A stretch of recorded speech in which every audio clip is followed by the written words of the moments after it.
Well, g'day, legends, and welcome back to another episode of the Laptop Lifestyle Dad Show. Hey, this one's proudly brought to you in partnership with the Los Angeles Tribune Podcast Network. My name's Jeff Ross. I'm your host, a proud father of three energetic boys coming to you from the beautiful island of Tasmania, Australia. Hey, this is the show where we help frustrated network and affiliate marketers and online entrepreneurs break free from the grind, master AI, social selling, traction marketing, and finally build that business that works for you instead of the other way around. Now, today's guest has one of the most incredible stories that you'll ever hear. He started out serving Hollywood's elite. Literally, back in the day, he was the front of house, waiting tables and catering some of the biggest A-listers on the planet. But here's the twist. He didn't just stay on the sidelines. He took that drive, that hunger for more, and built a business so powerful that he went from serving the stars to sitting at the table with them. We're talking over $400 million in revenue, teams of 250,000 plus across 14 countries. He's trained audiences of up to 25,000 people in stadiums worldwide. This guy knows what it takes to start from the ground up, push through, and make it happen. If you've ever felt stuck, you're grinding without results, you'll want to hear from someone who's been there, done that, and built an empire. This is the episode for you. So let's get into it. Martin Ruof, welcome to the show.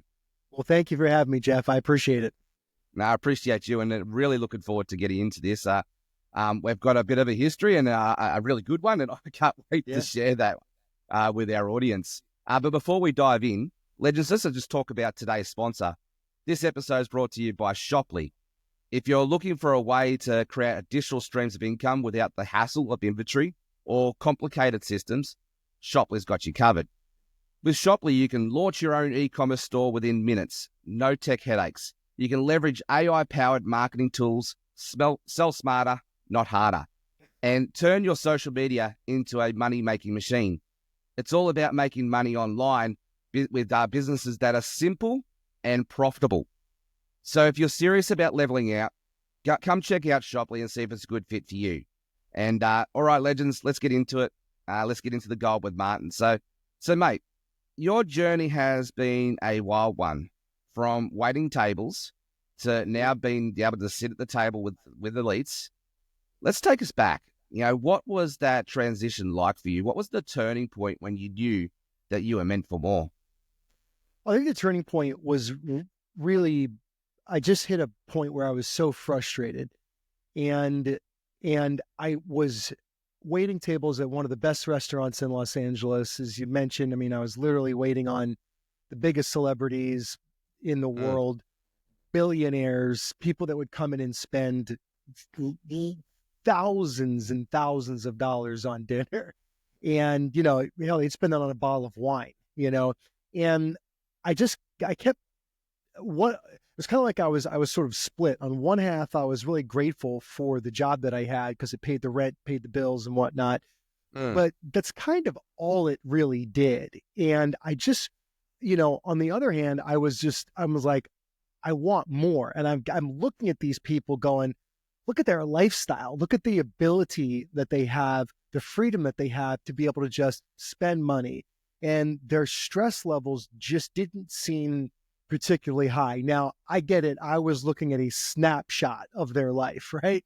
And they're in a restaurant, chances are business meeting, whatever, social, setting, they're on their best behavior. But nonetheless, I didn't have that quality of peace of mind, of freedom.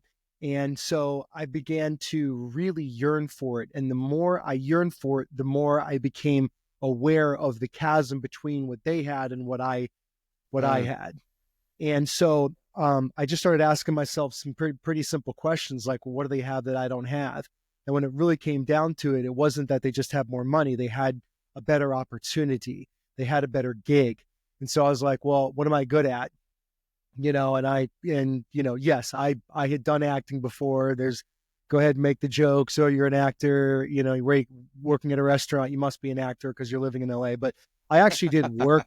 I actually did work as an actor, but I wasn't very fulfilled with it. And so the shift that really, the catalyst was my level of frustration just grew to the point where I'm like, something's got to give. and it propelled me into seeking something different. And once I began to seek it, I began to find it. Yeah, I love that. So you became hungry and you became curious, and so you started looking for something different. Now, as I dig into this whole world of, professional development and all that space, I'm starting to understand like our why needs to be something that makes us cry, right? There's not just, it's not just about the money. It's not even just about the life that, your why can achieve for you. So like there's a real deep sort of why to that. So what drives you to continue to, you've gone to the top of the mountain and you've had some pretty awesome success through that drive. So it's not about the money. So what is it about the why that keeps you going into that space and keeps trying to go for bigger mountains? Yeah, well, that's good. I mean, look, very candidly, part of it is the money. I mean, absolutely. Great. The more money there is, there's obviously a higher level of responsibility, higher level of leadership, and there's also a higher level of access and freedom, right? So part of it is the money, but drilling down into that, it's the freedom. And it's the safety, it's the security, it's the legacy, it's the ability to pass this on to our son, Banks. And that's really it. When our son is about to turn 5 towards the end of this month, and there has been no greater mirror held up to my face for my attributes and for my, frailties, opportunities to work on myself, areas of growth. And so in order to provide the life that I want our son to have, that I really didn't have growing up, the safety, the security, the freedom, the joy, the happiness, the lessons, all of it, I need to be performing at my highest level. And so that's really it. It's providing a life for our son, and also for myself, and and for Jessie, my wife. I love that. Reflecting on a statement that I heard from Malcolm Jamal Warner just recently, been doing some work for him, and in that statement he says bad habits are the thief that'll steal your dreams. Sure. And so let's talk about that for a second. So what do you feel are some of the most common bad habits that stop people from achieving their success, achieving their dreams? Sure. I mean, some I think are more on the surface, like procrastination. But drilling down, I think procrastination is a massive one, frankly. Failure to plan, right? Lack of goals, failure to set goals, have goals, which really is a failure to plan. I think those are all more surface, but you drill down and you go, well, what causes someone to not plan? What causes someone to procrastinate? And I think it's more of like an addiction to the negativity, addiction to to limiting beliefs, an addiction to just low self-worth, and not understanding one's own value. If you understand your value, then you're going to deliver that value. If you believe in it, you're able to readily access it, or at least aspects of it, then you're going to deliver it. But if people that they don't believe in themselves, or people that have very, very low self-esteem, which is really not, it's having a low opinion of yourself, then I think you're going to procrastinate. I think you're going to find reasons to self-sabotage. And and part of self-sabotaging is the lack of setting goals. If you don't have a goal, then you're just flailing around in the dark, right? And so you have to have a clear vision of what you want, where you're going, and then ideally a plan to get there. Now I will say this just briefly. I don't think you have to have a plan. I do think you have to have a goal. I think the plan will materialize if you are taking action consistently towards a goal, Yeah. I think the plan will unfold before your eyes, right? I think the right people, the right circumstances will materialize. The universe, God, whatever works for you is going to bring those entities into your life and those circumstances into your life. But that's by taking action and taking action specifically towards something. So yeah, I love that. And I reflect back on the last 18 months, and that's definitely been my journey. Like, you know, some of the stuff that has just started to eventuate is like, where did that come from? Like, how's that even possible? So don't worry necessarily about the how, but really dig into the vision, the goal, right? Absolutely. It's what I'm now referencing as the law of vibration. It's like magnetism. You put two magnets together and they'll attract, like attracts like. Yeah, exactly. And I think it was, maybe I'm misquoting, but I think it was Nietzsche, you know, he said something to the effect of, if the why is great enough, the how will appear. Right. So love that. That's really, thank you for sharing. It's good. So, let's move into some leadership stuff here, some leadership lessons from the front line. So I always say your past experiences shape your leadership. You know, what lessons did you take from those early days in hospitality and coming up through the levels of leadership, and what influences you in the way that you build businesses today? Yeah, that's a great question. You know, I think some of the things that really influenced me and the things that I took away from working, from working in particular an elite restaurant, is that one is preparation, two is presentation, three is communication, right? So preparation, presentation, communication. The preparation, you know, we would set up the dining room. And there's a difference if your place setting is here, like, you know, like for right now, I'm in the camera frame of my hands, right? Well, there's a difference if it's like that, right? Yeah. If this is the only, right? So it's even different if it's like that, right? So everything is uniform. Everything, the visual aesthetic is highly important, which is presentation, but the preparation for it, you are preparing the guest to have an exceptional experience, which you have to be prepared as well. 5 minutes, really 5 to 10, 15 minutes before the shift actually, the doors actually opened. Like, I would arrive early so I could get my side work done. So then I had 5, 10, 15 minutes to sit outside and just be by myself and, you know, just kind of like get mentally, just get mentally prepped, because I didn't really love all aspects of what I was doing. And it wasn't easy. It was a high stress job. I mean, people, if you've never waited tables, do it. do it for 60 days. You're going to get schooled, right? So, you know, so again, the preparation was important. The other part of it, you know, the presentation, I really think that the presentation of the way I presented myself, right? Did I know the menu? Did I know the food? How did I look? You know, was my uniform on, you know, properly, probably, you know, was I really looking the optimal, you know, part? The presentation of how we serve the food, the way we put down plates, picked up plates, put down drinks, picked up drinks, poured wine. I mean, it's fine dining. There's a, you know, I don't want to call it an art, but damn close, right? And then the communication, you know, the looking in people's eyes, understanding how someone wants to be addressed, understanding, you know, who to look at first at a table. You know, if it's a male and a female, I could instantly tell if you know, like, don't look at the woman too long, right? Because then the guy gets jealous. You know, just like weird stuff, little things, little subtleties. You know, but the owner of the restaurant, his name was Bruce. You know, one of the things that he taught me is, he's just like, it's all in the details.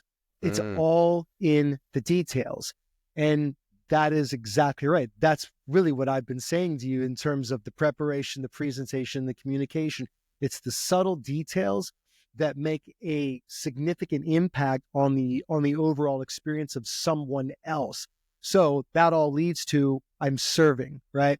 So I Mm. believe that I was put on this earth to serve and to serve at the highest level possible for me. I Mm. maxed out working at this restaurant. I maxed out my ability to serve at a high level in the restaurant industry. And I was very good at what I did. We served an exceptional product, and I was a part of that product. I became frustrated, wanted more. I walked into, something that I wasn't expecting to happen because I had the desire, I had a goal for something greater, but I didn't have the plan. That Mm. materialized in front of me, and then I had to learn how to be prepared, how to present, and how to communicate, properly in what Love I that. was doing. So it all just kept, it all worked, it all built on itself. And Foundations and just, yeah. yeah, and I just think that ultimately, again, the being an entrepreneur, for me, it was still about serving team members, serving customers, serving clients, right? So, I tried to teach that into other people, but, I think I was also very much learning it myself. And then just one super quick thing I would just say is, the lesson of humility, right? Mm. There's a great saying, seek humility or it will be delivered to you. And Yep. to me, I always did my best to remember where I came from. And there are definitely moments where I really forgot that, and moments where I got caught up in money and got caught up in material things and the meaning of all that, or really the lack thereof, Yep. the flimsy meaning of that. But that's just part of the process. But but I think that's a very, very important lesson That's huge. to share. So No, and look, what I'm picking up here is, and I'm reflecting on an interview I just did with Sandy Sagralata. Three key ingredients to success in anything really is to know yourself, like to be really comfortable and understand your self identity, Yep. The areas that you need to grow in, the strengths, the whole lot, right? Mm-hmm. That'll lead to self-worth and self-love. Like to look at yourself in the mirror and just say, yep, I love that guy. Yeah. And have that self-love, and then have to have, your why, that big, strong missional focused why. That'll pull you up the mountain. That'll help you to go through the grind, go through the mess, go through the growth, because learning is messy, it's chaotic, and you got to embrace it, right? So Absolutely. you got those three key elements, you can really, rise up and do anything. This tattoo on my arm, it's written in Aramaic, and it says be true to yourself, right? So to thine own self be true, which the core of that is to know thyself. So I agree with Sandy. I think he says his name was Sandy. Yeah, I completely agree with that. If you know yourself, it makes life a lot easier. And being at peace with yourself is that added step of, hey man, I am who I am, right? Yeah. And I think a lot of the world, hell, I won't go out there. I'll say for myself, I spent a lot of my own life trying to please people and trying to be what I thought other people wanted me to be. But really, that's bullshit. What it really was is I was trying to figure out how to be accepted. Who do I need to be in order for you, whoever you are, in order for them, whoever they are, to like me, so I didn't get hurt, so I was safe, right? And that is a swift recipe for selling oneself out, which is a surefire way to, self-sabotage and create a lot of unhappiness in your life. So you just what you just said nailed it. Well, you just highlighted my first 30 years. Sure. I've tried to live to other people's expectations and love that.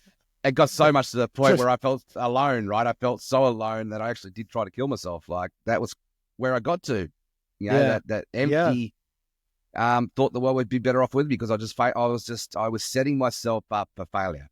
Yeah, exactly. And I take ownership of that.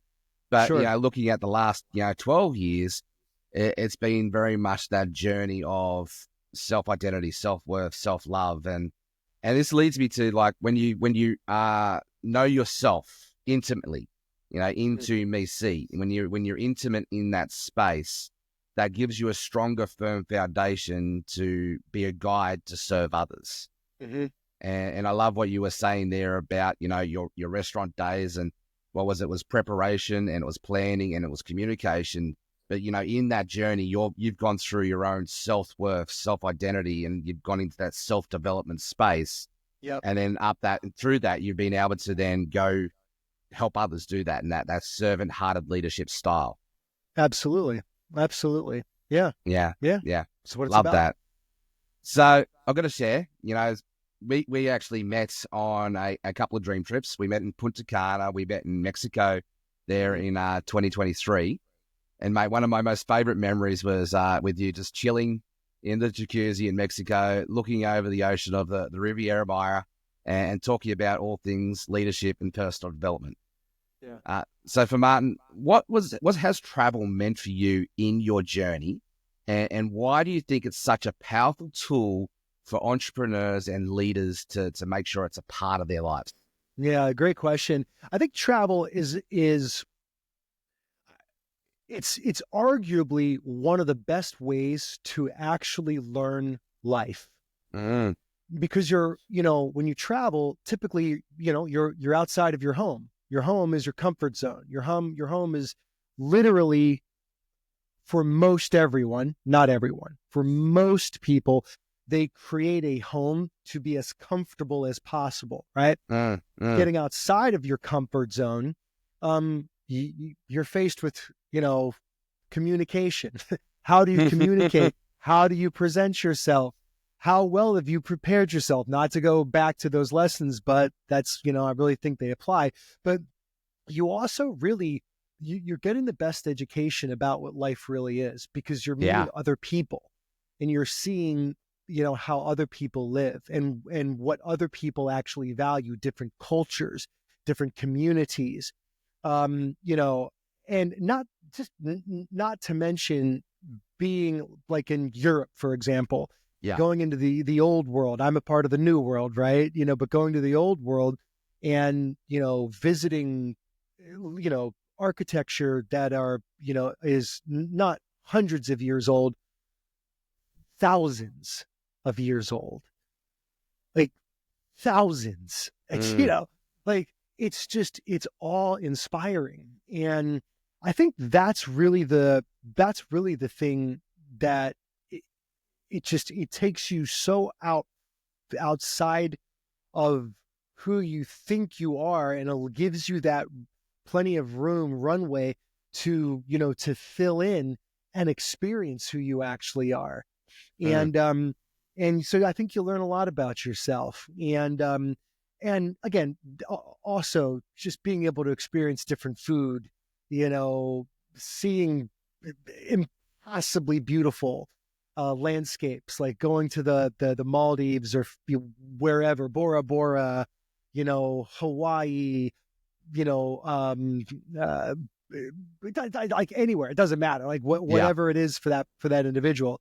So I think travel is incredibly important. And I think I never traveled until I want to say, I think I was in my late teens, maybe early 20s. It's the first time I actually went abroad. But I moved to New York and I studied acting in New York after I graduated. Actually, when I graduated from high school, I moved to the Virgin Islands. I lived in St. Thomas for a year. I came home, was bartending, and then I got hooked up into acting, and I moved to New York and studied acting. But I grew up in Baltimore. So when I was home, that was my comfort zone.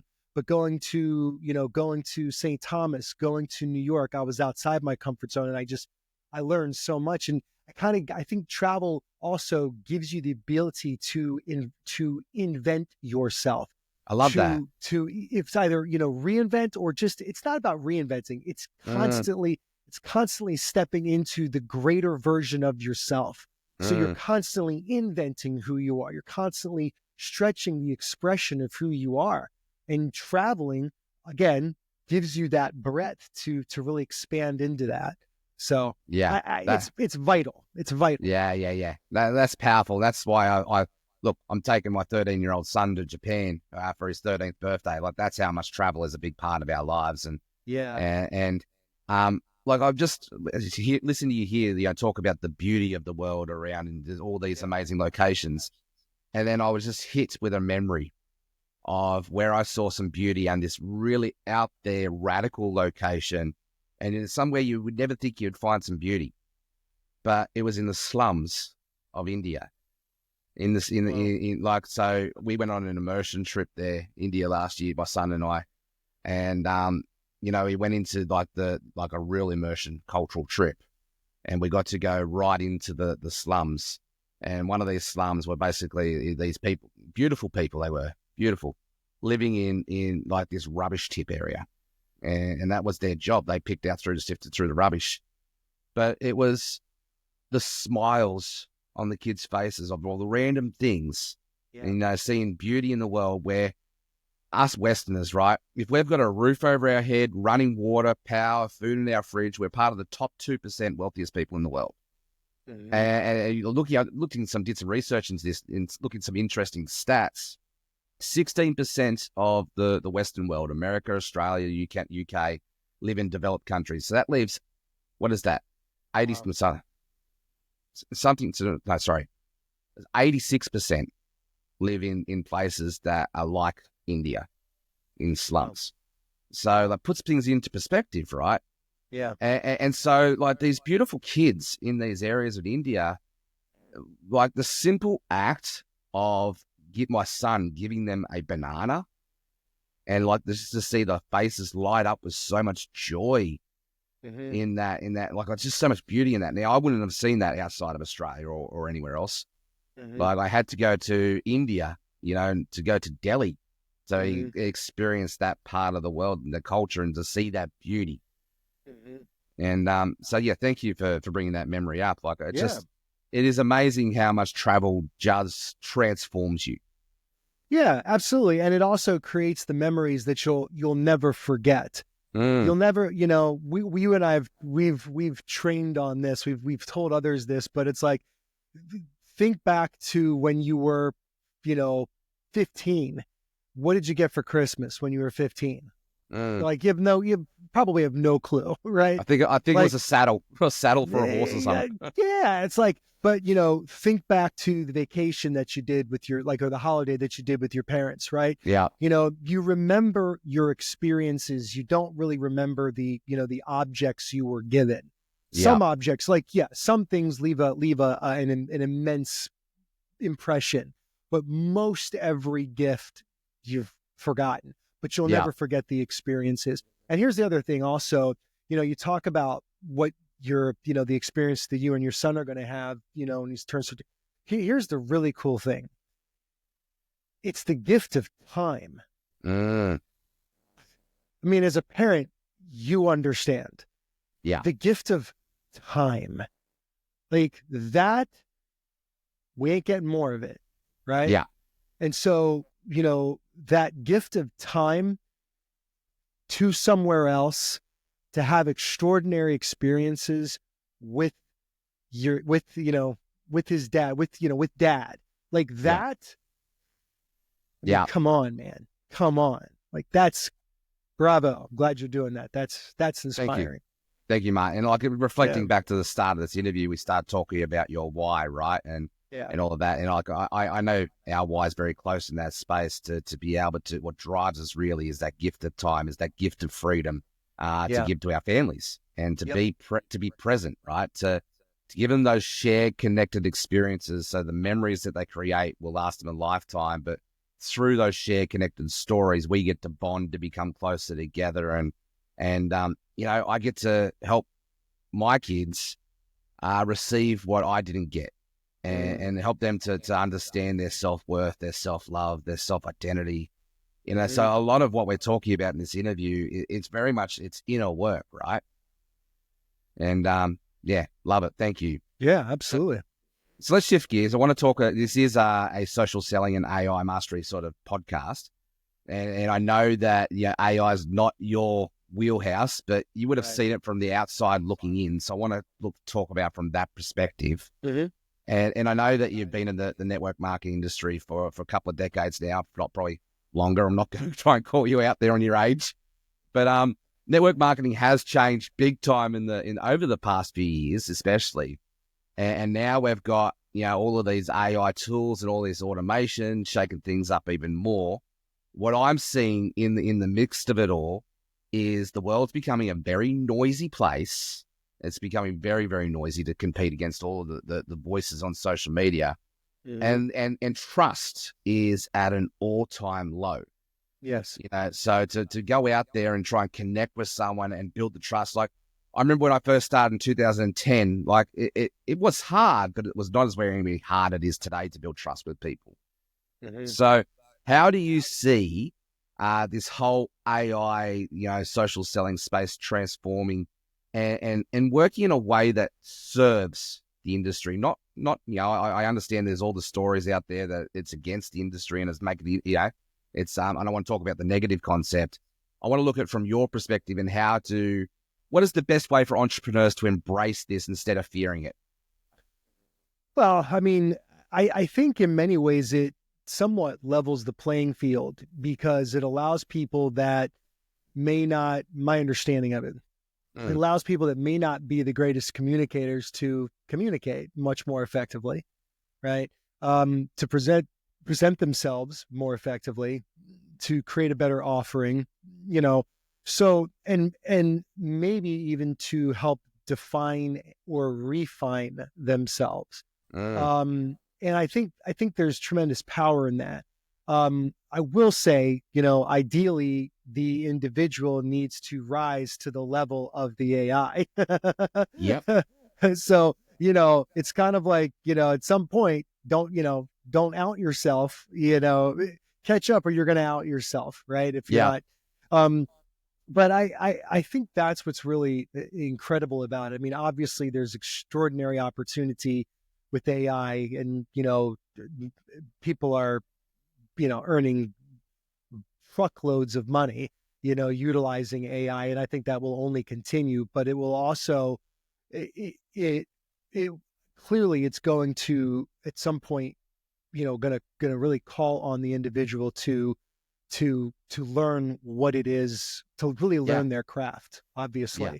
So, I think that, and I'm honestly not as convinced about, about AI with, like network marketing.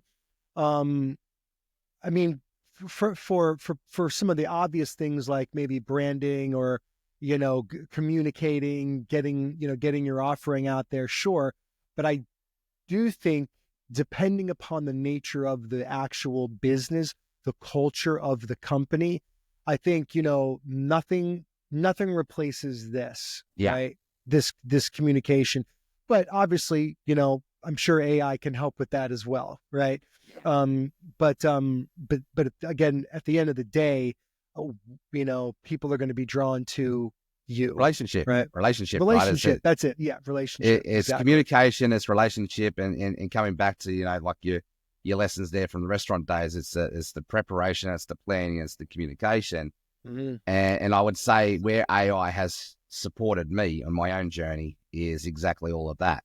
Yeah. It's helped me to do my market research. It's helped me to do my preparation. It's helped me to do my planning. It's helped me to do my communication much more effectively than what I would have been able to do without it.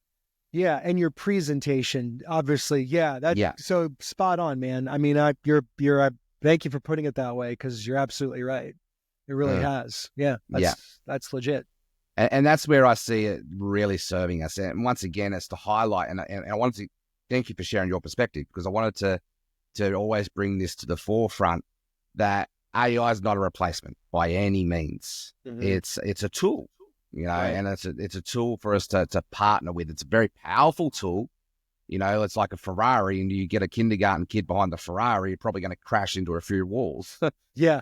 But if you learn how to drive that beast of a car, and you'll be able to go 0 to 100 seconds in 0 to 100 in under 2 seconds, right, and not crash it. Like that's the power that we've got. And I reflect on the Spider-Man quote.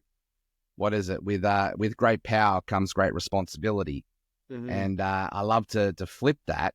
And so with great responsibility comes great power. And I feel like with AI, we've got a really powerful tool that we have to be responsible with first. Mm-hmm. Mm-hmm. I well love that. said, man. Yeah, very well said. I Thank like you. that. Cool. So let's wrap this up, man. So, Cool. just final question. So you've spoken in front of thousands of people in stadiums all around the world. You've built businesses that generate hundreds of millions of dollars. What is the mindset shift that people need to make right now if they want to go from struggling to thriving in business and life? Yeah, that's a great question, Jeff. I feel like I think the mindset shift, I'm in my mind, I'm trying to distill it down into one simple sentence, and I don't know if it really can be. I don't know if I really can. I think we'll go back to what we started in the beginning, right? If you are where you are, you're here and you want to get to here, right? One, you've got to know what you want. Got to know what that outcome is, the destination, the goal, right? The intention. You also got to understand what you don't want, right? Where you're at, right? Like where you're at right now and what you don't want about that. Right. And what you don't want. I honest to God, I think understanding very clearly what you do not want is incredibly important. Yes. It's very motivating. I did not want to continue to drive my 2001 beat up, dingy Toyota Corolla. I did not want to keep waiting tables. I did not want to keep getting crap from the owner of the restaurant. I did not want to keep being told what I had to wear, what I had to say, when I had to show up. I did not want those things. So that was my backstop, right? Without a backstop, with a backstop, it's easier to push off, right? It's easier to gain momentum. So knowing what you don't want and being crystal clear about it, and ideally having some emotion attached to it, is a tremendous backstop to push you forward or to push off of. But you got to know where the heck you're going. And once you have where you are and where you want to go, what's really required is energy. Yeah, it's energy, momentum. Man. Yeah, it's energy, and consistent energy too, right? Damn straight, right? Yeah, damn straight. Because at some point you're running a race. At some point you look up and you realize you're running a race, and maybe you're running a race against time. And that time, the time, the other piece of that time is you're running a race against your bills. You're running a race against something. You're running a race against, a relationship. You're running a race against something. So you're constantly being driven to move forward and to continue to go with greater and greater energy. And I think that's what people are really drawn to. People are drawn to others who know what they want, know where they're going, and are doing a hell of a lot to get there. We always say dogs don't bark at parked cars. They don't. If you do, run from that freaking dog, because it's probably rabid, right? So they chase after an object in motion, and motion creates emotion. Very simple. Motion creates emotion. Don't believe me? Go outside when we're done and run. Run in place as fast as you can for 10 minutes. You're going to go through a range of emotions, right? Yeah. So people are drawn to your level of energy, your level of certainty. And those are the things that become very magnetic. It becomes attractive, and success is attracted by the person you are becoming, by the person you are, and by the person you're intending to be and becoming. And so I said earlier, as you go out into the world and you step in, you don't have to have a plan, but you have to have a goal. If you don't have a plan, it's okay, because the plan will formulate. But what happens is God, the universe, again, whatever works for you, brings those people into your world. You said it yourself. Your life today is different than it was 18 months ago. Your sphere of influence, the people you're surrounded by, is different today than it was 18 months ago. I know your story. You and I spent a lot of time talking. You were in the trenches. You were driving. You were digging. You were hustling in the best sense of that term. You had energy going, right? Yeah. Success is people are drawn to that. And the crazy thing is that I believe that the world, the universe conspires to bring about circumstances and opportunities to you. Yes. I've said this, I said this a long time ago. It's like, they always say opportunity knocks. Yeah, there's truth to that. But here's the real deal. You are the opportunity.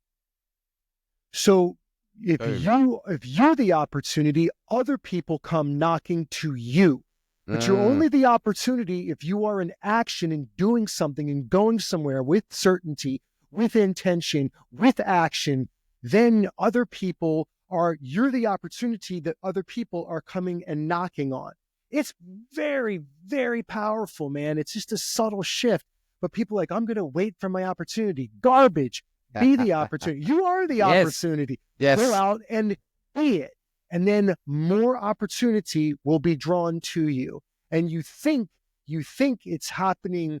You think it's happening to you, but rather you are happening to other people. Yeah. Perfect example. Taylor Swift. Taylor Swift, her Eras tour generated well over what I think it was like, I don't know what it was. So it was like way over like $1.3 billion, in revenue. And what did she give out? $55 million. That's what her team earned. $55 million. That's opportunity. That's what everybody has the ability to do. It may not be called the Eras Tour and it may not generate 1.3 billion, but it doesn't matter. Yeah. Because it always builds on itself. And, as long as you're not sitting still, and it doesn't mean never take time and relax. I don't mean it that way. But if you're building something, you're basically constantly doing it, right? It's constantly evolving. So there's always that. It's part of you. Yeah, absolutely. So I think that's really it. I think, you got to have energy, but you got to know what you don't want, and you got to know what you do want. And then you just got to be, and I think that you really said the magic word, which is consistency. That's the other thing, going back to one of your first questions, that people don't do. They are inconsistent. And if you are inconsistent, it's really difficult to get momentum. Yeah. Right. And I think that's it. It's just difficult to create momentum, and you're constantly it's okay to pivot and adjust as long as the mission stays the main mission. Yeah, you have to pivot. You have to adjust. It is an inevitability. Yeah. That's just being flexible. But ultimately, yes, you still are staying true to the end objective, right? Yeah. The mission matters most. Yeah. Yeah. What's his name? Napoleon said, "All I see is the objective. Everything else, all the obstacles must give way." I mean, that's called will, right? That's will. Like, everything will bend to my will. There is that. I believe in that. And I also believe that there are times that you just still have to go, that's not working. Pivot. But still, you're like, but I'm still going here. We're just going to take a slightly different route. Yeah, we're just going to take a little bit of a detour and come back to it. Yeah. No, I love it. Man, there's a masterclass just in itself in that last 5 minutes. So thank you. Yeah, well, thank you. Let's call it a wrap. So, legends, that's an absolute powerhouse episode. We've covered some serious golden nuggets today. And Martin, thank you for breaking down how to build, that global business mindset and what it takes to go from waiting on tables to be where you are, and sharing all of those leadership lessons that have transformed your journey. Really appreciate you.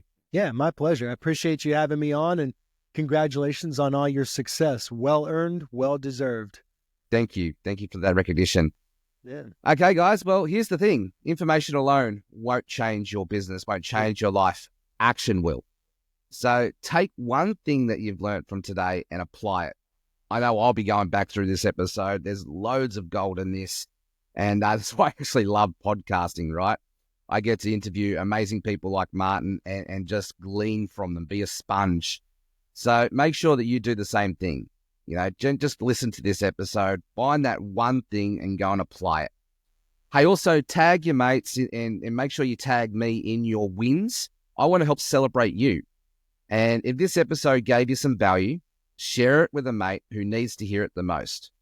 You can find us on YouTube, Spotify, Apple Podcast, and we're also partnered up with the Los Angeles Tribune Podcast Network. All right, legends, before we sign off, you know I've got to hit Martin with a classic dad joke. So, Martin, I've been playing around with AI to help me to come up with some unique original ones. And this is the one that's come up with today. So, why don't kangaroos make great network marketers? I don't know why. Because they keep jumping from opportunity to opportunity. But thought that was so relevant. Oh boy. Oh yes. That was pretty relevant. I had no idea where this episode was going to go, but I had that joke planned, and there you go. There you go. Oh, love my. it. Very good. All right, guys. Well, thank you very much. Stay caffeinated, stay legendary, and we'll catch you on the next episode. Thank you. See you.